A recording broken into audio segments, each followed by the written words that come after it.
بسم الله الرحمن الرحيم. حلقة جديدة من برنامج القضية ممكن. طبعا انتوا شفتوا ماتش المنتخب امبارح. المنتخب كسب 2-0.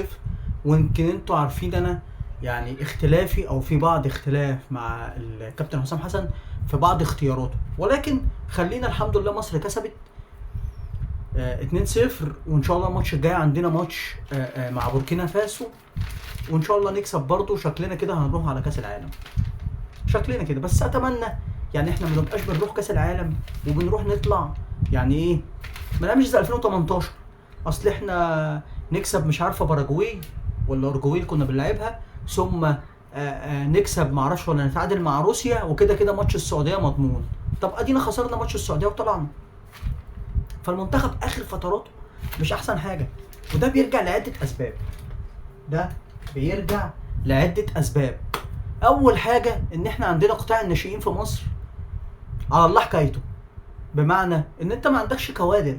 يعني انت معظم اللعيبه الاعمار السنيه اللي في المنتخب دلوقتي انت مش عارف تولف او مش عارف تجيب لعيبه صغيره، او مفيش كوادر تشيل الفريق.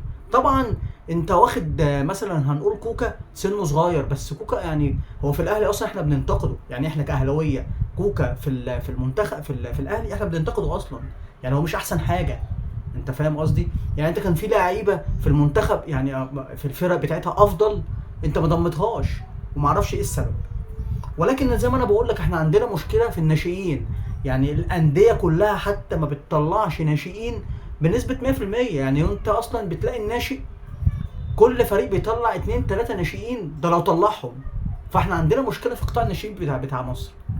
مفيش بقى اكاديميات. الناشئين بيخشوا زي ما قلت لكم. مش هقول على الفرق التانية، انا هتكلم على الاهلي. الاهلي الناشئين عندنا مش بخير. قطاع الناشئين الاهلي بيتصرف عليه ملايين ومفيش منه اي استفاده.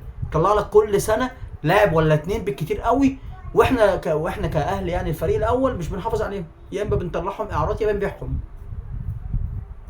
زي ما عملنا مع احمد طعيمه اللي كان اللي مصر كلها كانت بتتنبأ ان الواد ده هيبقى ليه مستقبل، ان عايش بقى بره وعمل فترات معايش، وهو اصلا طول عمره كان عايش بره.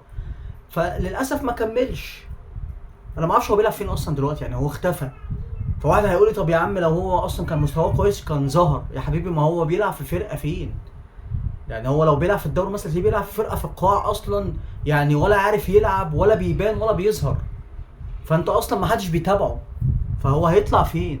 فانت مشيته. انت لما كان الفتره بتاعت سواريش ولعبنا بالعيال الناشئين دي، ميدو نبيل والراجل دوت واحمد وامير طعيمه ده، احمد طعيمه انا واحمد طعيمه ده، لا كان في خامه مبشره من الولد دوت. ولكن انت قطاع الناشئين كله ما فيهوش غير اتنين تلاته بيطلعوا كل سنتين تلاته.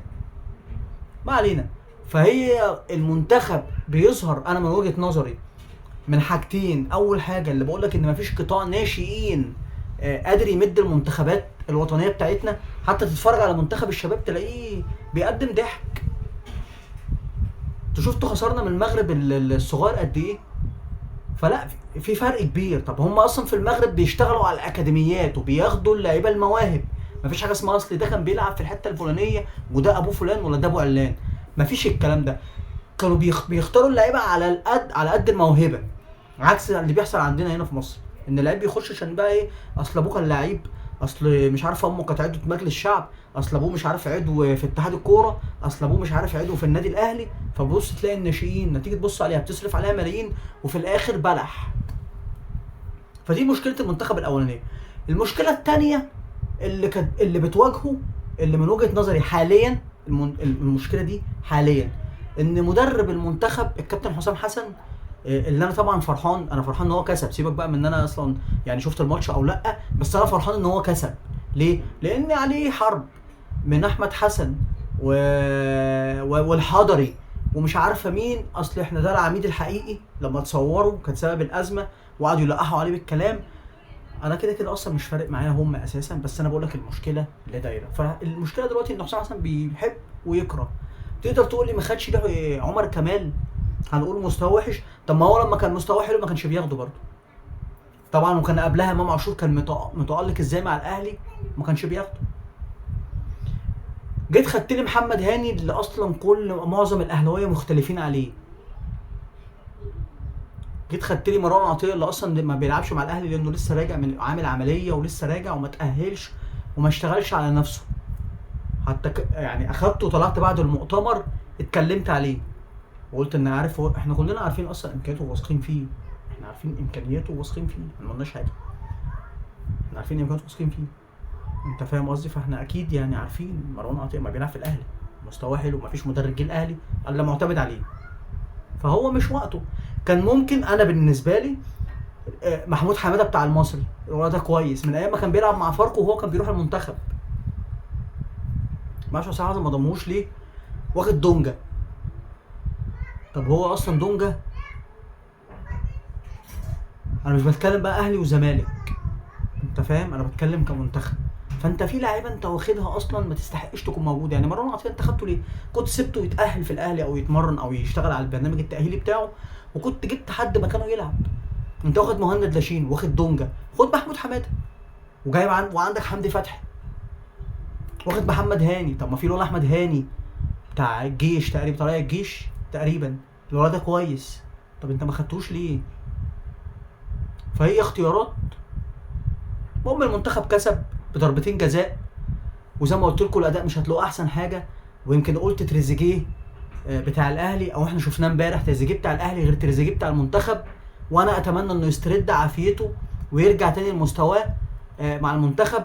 شاط واحده جابها في العارضه، انا ما اعرفش ايه حكايته مع العارضات، ولكن شكل المنتخب انا اتمنى في كاس العالم، عشان شكلنا ان شاء الله هنتاهل، فاتمنى في كاس العالم ان احنا نعمل حاجه، ما نروحش يعني احنا مش كل مره هنخش نقول لك الدخول المشرف.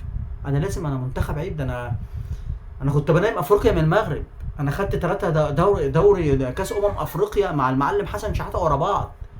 كانت الفرق بتعمل لنا حساب، كانت الفرق بتنزل قدامنا قلقانه مننا وخايفه من منتخب مصر. دلوقتي احنا منتخب مصر ما انت ما بيقدمش كوره اصلا، فايه المشكله؟ فانا مش فاهم. فانا عايز هروح المنتخب يبقى لازم اعمل، يعني ما اعملش اداء مشرف بقى، لازم اعمل حاجه يا اخي، اتاهل، اطلع من المجموعات في كاس العالم واتاهل للدور اللي بعد كده واطلع، ما عنديش مانع. بس الاسم ان احنا نبقى اتحركنا، نبقى عملنا، مش كل مره اروح العب ماتش المجاميع واطلع. انا برضو بلد، انا مصر بلد كبيره مش بلد صغيره، يعني احنا منتخب الساجدين منتخب كبير، زي ما انا بقول لك افريقيا بتعمل لنا حساب، فما ينفعش اروح اخسر ال3 ماتشات ولا اللي اخسر في المجموعات واروح. فلازم اعمل حاجه، لازم اعدي بقى حته الاداء المشرف، لازم اكسب، لازم ادي اداء يليق بالبلد، يليق باسم مصر، نرفع اسمها يعني في المحافل الدوليه، ما بقاش الاهلي بس اللي بيرفع اسم البلد، لا احنا برضو عندنا منتخب قوي وعندنا لعيبه كويسه ومميزه، فلازم نلعب بقى في الحته دي. ما بقاش انا اروح برضو زي ما بقول لك زي 2018 واقعد اقول لك اصل مش عارف هكسب ايه واتعادل مع مين وده مضمون وفي الاخر خدت على عيني وطلعت. لا لازم العب باسم مصر، احط كده اسم مصر في دماغي ان انا عايز اعلي اسم مصر اكتر واكتر في المحافل الدوليه. يا اخي حتى ليكم ما يبقاش شكلكم وحش، لا في منكم اللي محترف في فرنسا ولا محترف في دوري في الدوري الانجليزي يعني، فلازم تعملوا حاجه يعني لقدام، تعملوا حاجه ما يبقاش بقى المجموعات واطلع، لا اتاهل يا عم، ادخل دور ال16 واطلع ما عنديش مانع، ولكن اعدي المجموعات احس ان احنا فعلا لا احنا عملنا حاجه، ما يبقاش هو الاسم ان انا بسافر وخلاص، ما يبقاش الاسم ان انا بسافر وخلاص. خلاص لما المنتخب نخش، طبعا احمد عبد القادر وظهر في تدريبات النادي الاهلي، واحنا يمكن قلنا احمد عبد القادر ده اصلا فنيا ما حدش يختلف عليه، يعني انا احمد عبد القادر ده فنيا انا ما اختلفش عليه، ولكن هو يعني تفكيره وعقليته صعبه، وقلنا ده كويس وقلنا ده كتير يعني. فاحنا ادينا صالح جمعه فرص قد ايه؟ كتير.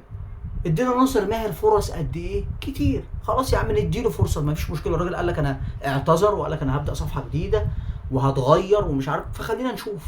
والله اتغير واحنا حسينا بالتغيير ده وبطل يعمل مشاكل وبطل القصص اللي بيعملها كان بيها، وطول ما هو لابس تيشيرت الاهلي وموجود في النادي احنا هندعمه.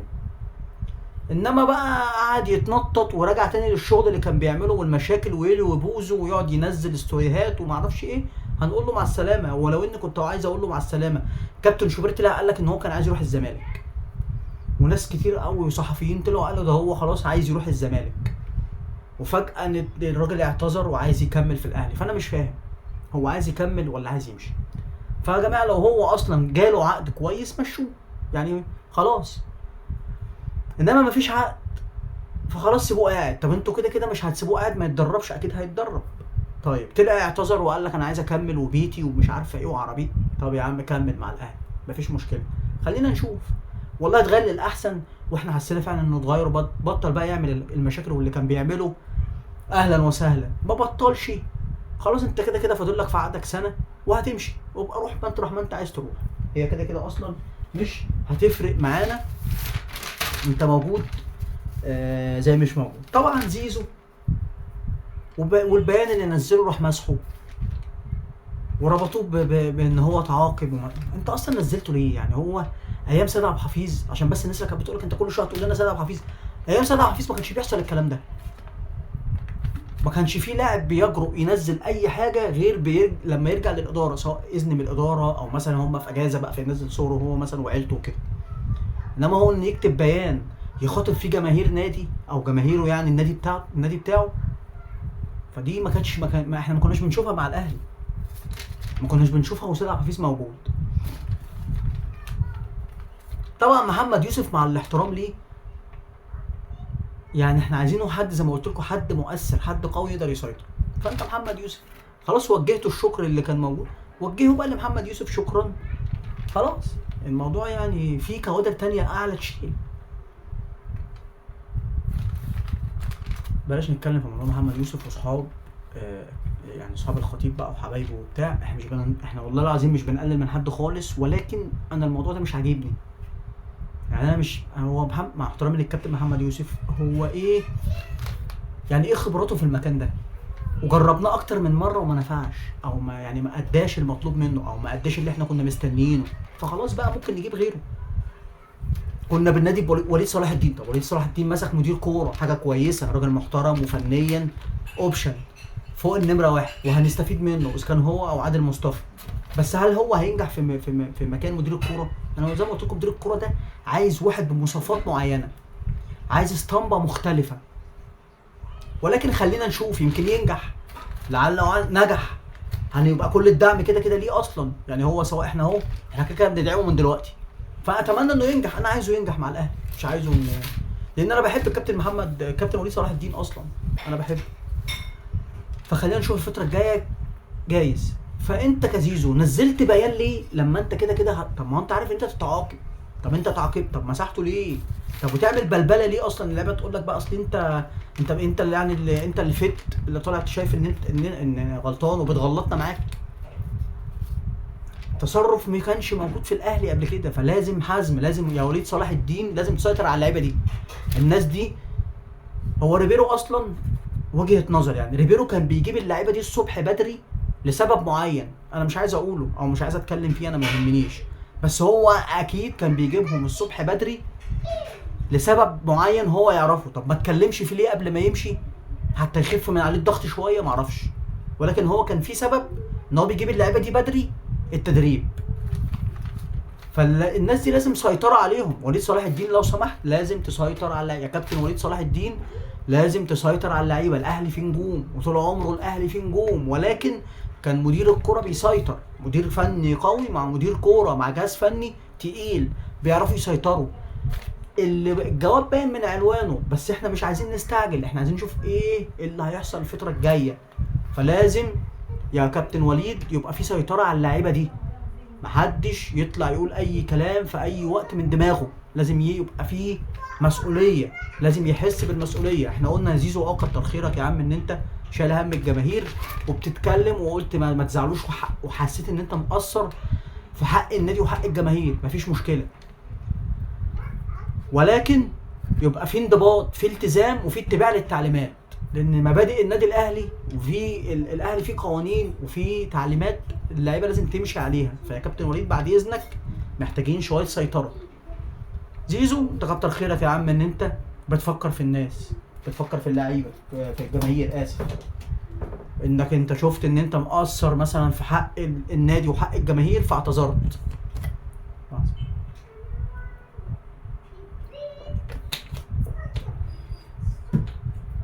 دي حاجه كويسه. طب انت تعاقبت فجيت مسحت البيان، فعايزين شويه سيطره في الحته دي عشان ما يبقاش في تخبط او في كعبله او في حكايات احنا شايفينها بتدور حوالين مننا وبتحصل.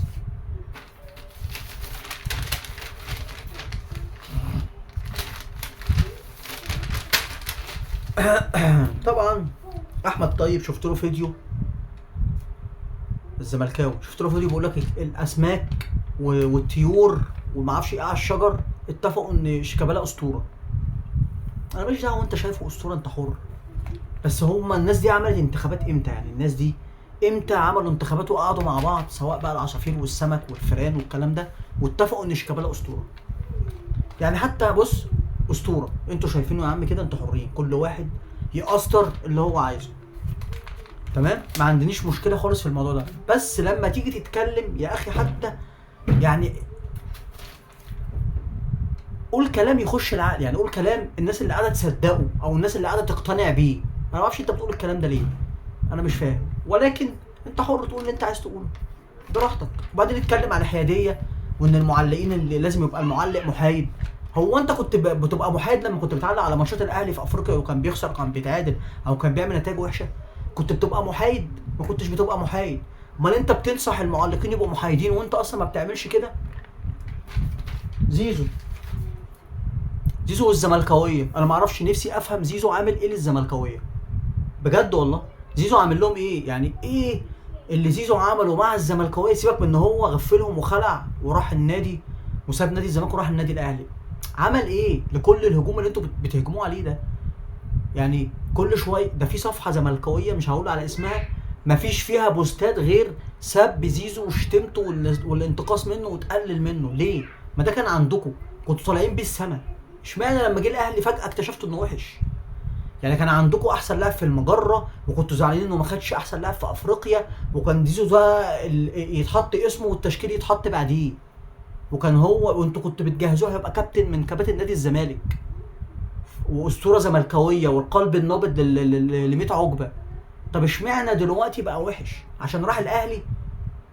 طب ما انتوا اتكلمتوا وعبتوا علينا لما عملنا مع عبد الله السعيد ومشيناه وكنا هنجمده قبل كاس العالم في 2018 عشان مضى للزمالك، وساعتها قلتوا ايه؟ انتوا بتعملوا ليه كده؟ معاه ده احتراف وما ينفعش وعيب. طب ما انتوا بتعملوا ليه كده مع زيزو دلوقتي؟ هو ده مش احتراف؟ هو اللي انتوا عملتوه مع عبد الله السعيد كنتوا عايزين تغفلوا الاهلي فيه، وتغفلوا الاهلي وتاخدوه من الاهلي وتخليه يلعب بالاهلي الكوره وتطلعوا الاهلي مسرح؟ ده كان احتراف؟ ولما زيزو يمشي من عندكم مش عايز يجدد لكم اصلا ومش عايز يقعد عندكم ويمشي ببلاش وانتم ما تستفادوش منه بشلم، ده برضه مش احتراف؟ ولا هو هنا عبد الله السعيد احتراف وده مش احتراف وسرقه؟ ما انا عايز افهم دماغكم ماشيه ازاي، عشان ما اصل احنا ده كوره، احنا الكوره بنتفرج عليها للمتعه للهزار. انت بتحفل عليا مره انا احفل عليك مره، انما ما توصلش لكده ان انت ما وراكش حاجه غيره. طب الراجل ما فيش اي رد فعل ليه، ولا بيشتمكوا ولا بيرد عليكوا ولا شايفكوا اصلا، فانتوا مصرين ليه على الغلط والشتيمه وقله الادب؟ يعني ايه الفكره؟ راجل مش عايز يقعد عندكم، اختار مكان تاني ومشي، وليه فلوس عندكم. طب ما كان عندك انت ما حافظتش عليه ليه؟ هو مش زيزو ده كان عندك انت ما حافظتش عليه ليه؟ فطالع دلوقتي تلوم، انت طالع دلوقتي تلوم عليه ان هو سابك ومشي. طب ما كان عندك انت ما حافظتش، ما عرفتش تحافظ عليه، وبدل ما تقول لادارتك ان هي فشلت في ان هي تتعامل معاه او انها تجدد له، طالعين بتشتمه هو. انا مش فاهم انتوا بتفكروا ازاي.